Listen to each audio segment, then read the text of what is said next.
My name is Mark Anthony Sinaninga Jr. I'm 17 years old from Daet Camarines Norte.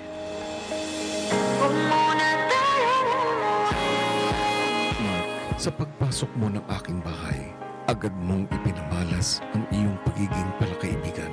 Nakilala ka man bilang isa sa tagapamahagi ng kasiyahan, hindi ka natakot ipakita ang iyong kahinaan. Naiyak lang din po dahil nakita ko lang ulit yung itsura nila. Nag-ano pa ng picture na lang, ibutang ko na yung itsura. Tapos mga biglang ganito. At sa tuwing sinusubok ka ng panahon, nagagawa mo pa rin makahanap ng rason para ngumiti at bumangon. I'm sorry, Mark. Ikaw ang ikalawang Sa paglabas mo ng aking bahay, naway mas matutunan mo ang laro ng buhay. Na natutunan ko po dito is okay lang po maging open sa ibang tao, lalo na po sa feelings po. And yun nga po, okay lang na mag-trust po sa iba, na magsabi po ng nararamdaman.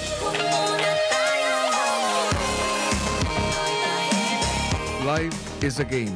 Continue to play and reach the goal. Aking sporty, go-lucky kuya, Mark.